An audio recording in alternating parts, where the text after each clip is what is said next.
Well, hello. Happy St. Patty's Day, you little hooligan. So listen, here's what you missed in class today. Or if you are stuck and you just need some extra help, then obviously you're watching this video so that you can get that extra help, okay? All right, so here's what we did. We have been doing trig. We have been doing the different trig ratios. And so basically remember what they are. Is that when you do the sine, right, the sine is going to be the ratio of the opposite side divided by the hypotenuse, okay? The cosine is going to be the adjacent side divided by the hypotenuse, okay?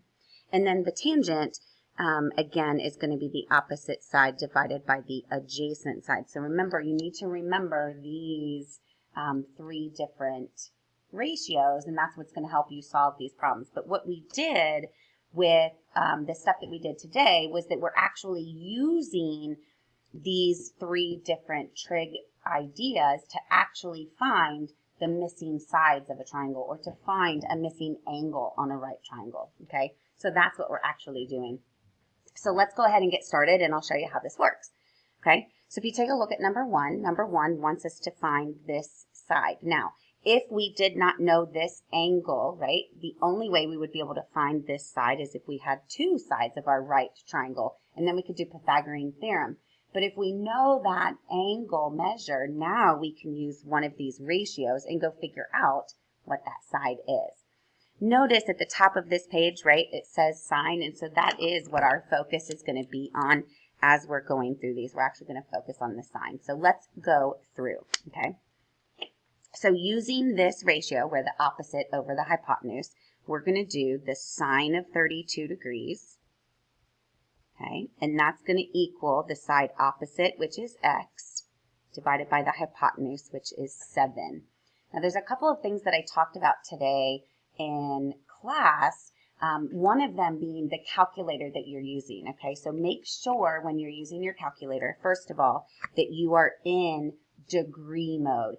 When you get into Algebra 2 and you get into pre-calculus, you'll learn what a radian is, which is a different mode, but make sure that you're in degree mode. So if you're using a calculator like this, it might say DEG as opposed to, you know, RAD, which is radians, okay? So degree is the mode that you want to be in. If you are using your phone and you're using that calculator, let me just show you what that looks like. So remember, on a cell phone, right, you just turn it sideways and it brings up that scientific calculator, okay? But on your cell phone, if you're using that calculator, down here towards the bottom it says RAD, that is radians. But if it's in radian mode, you'll see the RAD at the top. If it's in degree mode, then you won't see anything up there, okay? So again, you just hit this button down here that says rad or dig, okay, radian or degree. So again, if it's in radian mode, you see the radian, and if it's in degree mode, you see nothing, okay? So again, you want to make sure that you're in degree mode. The other thing that I discussed today during class is the rounding issue, so be really careful. I actually don't want you to round, not until you get done and you get that final answer. So don't be rounding your decimals. If you leave the decimal really long, your answer is more likely to be accurate, okay? You leave that decimal really long. So here's what we're going to do. We're going to go solve for x, okay? So to get x by itself, we're going to multiply by 7. That's going to get rid of this 7 that's under here, okay? So x is going to equal 7 times the sine of 32. Now, here's what I mean by the rounding issue, okay? If you type into your calculator the sine of 32, you're going to get 0.5299192264, and then of course this calculator has even abbreviated it and rounded because it doesn't have room for those digits. But what I don't want you to do is to round this decimal. So don't leave it as a 0.5, don't put it as 0.53, don't even make it a 5299. Just leave it exactly as it is on your calculator, and then just multiply that number by 7, okay? So the easiest thing to do, again, is to go figure out what the sine is, so the sine of 32, and then times it by 7.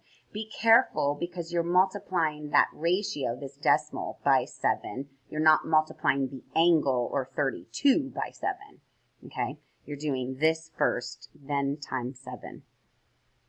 And then this answer, you can write it. It honestly doesn't matter. I know up here it says 3 sig figs, which is basically 3 digits that you write on your paper. The more decimal you give, the better idea I know that it's an accurate answer, okay? But you can leave it here. You can put 709.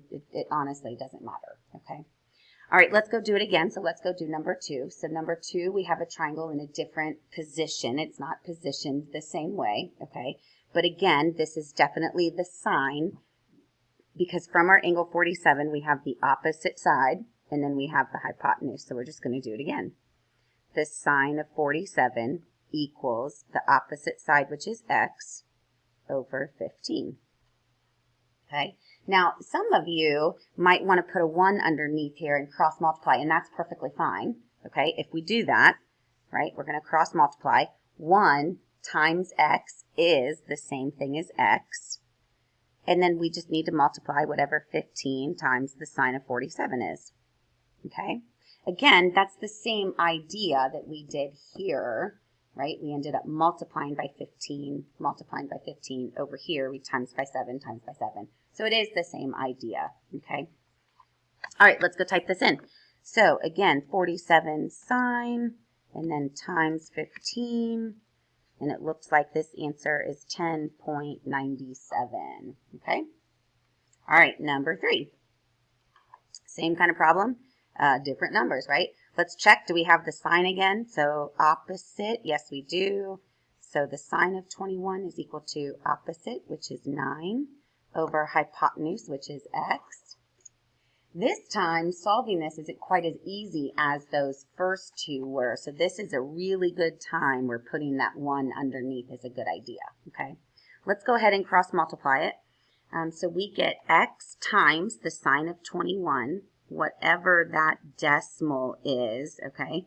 I'm just going to leave it in this term for now because I just don't feel like writing out the whole decimal, okay? And then 9 times 1 is 9. So we cross multiplied, okay? And again, I'm just leaving this like this because I don't want to write down the long decimal. Remember, I told you not to round it until you're finished, right? So I'm just leaving it. So again, this is a number, and now to get x by itself, we're going to divide by it. Okay, now, part of the issue with today, and this is something that, that I kind of went over in class, but part of the issue today is, do you know how to get your calculator to work, right? Because typing it in your calculator is only as smart as you tell it to be. So if you type it in wrong, it's going to give you the wrong answer, okay? So let's go type this one in. If you're using a calculator like this, or even your phone, you're going to do this in the same manner, okay? But what you do is you do 9 divided by, so notice I hit the 9 and the divided by sign. Then we're going to do the sine of 21, so you hit the 21 and hit the sine button. As soon as you hit the sine button, it is only giving you this answer. And remember, we typed in 9 divided by, so what we have to do is go ahead and do equals so that it will finish that operation. Okay, and so this is going to give you a 25.11. Now, remember how I said earlier about not rounding, right? So if you do the sine of 21 first, and you use this decimal, so let's just call it a 0.36. Let's say I'm rounding, okay? And I do 0.36. So if I go to type this in, I do 9 divided by 0.36. Check it out. I get a perfect 25, and that is actually not what the answer is.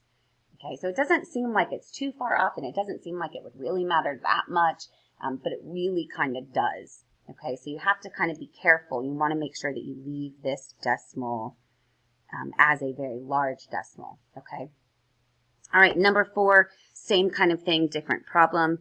This time we're going to do the sine of 52, my favorite number. You know, bad teacher moment, number 52, right? Zoom fail all the time. Opposite side is x. Hypotenuse is that 18.4. Again, you're just going to multiply, okay?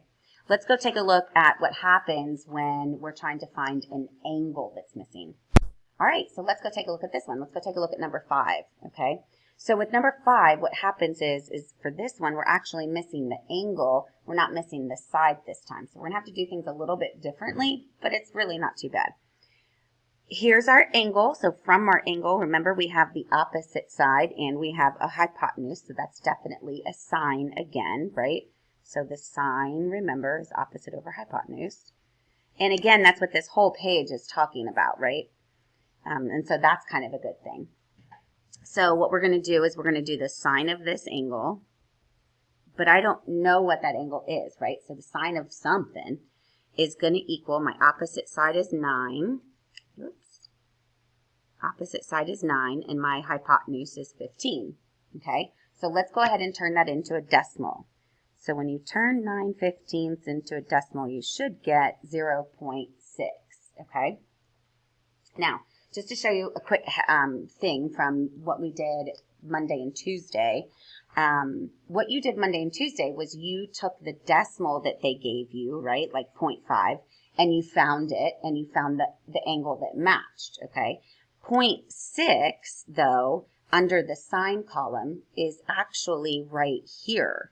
It's between 574 and 643. So this angle is between 35 and 40 degrees. Now, if we had a big trig table, we would be able to see it, read the trig table, and figure it out, but we don't. All we have is our calculadore, okay? So we're going to go type that in. We're going to use our calculator to figure out what the angle is. So to do that, okay, you're going to type in the decimal, so 0.6. And then because we want the angle, we're going to do what's called an inverse. So the inverse function, okay? So to get the inverse, that's actually going to be right up here. It's above the sine button. So you have to hit the second key and then hit the sine. So you're actually going to do the inverse sine, okay, of that 0.6. And it will tell you what the angle is. Again, that angle is going to be like 36.9-ish, okay? I hope that makes a little bit of sense. Be really careful if you're using your cell phone, right, and you're typing this in. So I know there's a lot of you that actually use your phone to do it. So when you do this, you're going to do, 0.6. It's not the sine h. That's for like a hyperbolic function. I think that's the right word, hyperbolic or hyperbola. That's a calculus idea, and so we're not going to be doing that, okay? We want the inverse of sine, and so to get the sine with the little -1 by it, you have to hit the second button. You actually have to hit it, Hunsaker. There it is, and then it shows up, okay? So then you can hit the inverse sine, and it tells you 36.9 or 36.87, okay? So that's how all of these work on this page. All right, so I did forget to tell you, but there is a trick question on that last page.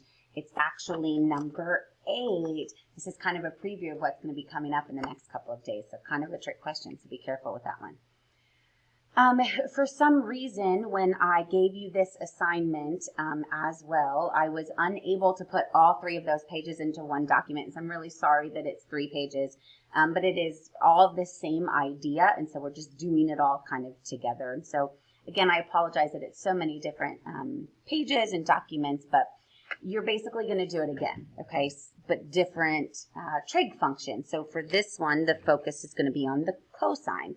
Okay, so cosine, remember, is adjacent over hypotenuse, okay? And so when you go to do this one, you're going to do the cosine of 46. It's going to equal the adjacent side, which is 12. Hypotenuse is the x. Remember, when the x is in the denominator, you're going to throw a 1 under here, and you're just going to cross multiply, okay? When you go to do number 3, so hint, hint, wink, wink, I promise there's a method to the madness. When you go to do number 3, right, the cosine of 42 degrees is going to equal the adjacent side over the hypotenuse. And for this one, again, you can just multiply, okay? Your assignment, I apologize. There's a tangent page, so you're going to focus on the tangent, okay? But your assignment is to actually do the entire sine page, which I just did with you in this video, so hopefully you copied it down. And then on the cosine page and on the tangent page, you're just going to do the odd problems. That's all you got to do. Okay? Make sure you shoot me an email if you have any questions. Toodaloo, you little hooligan.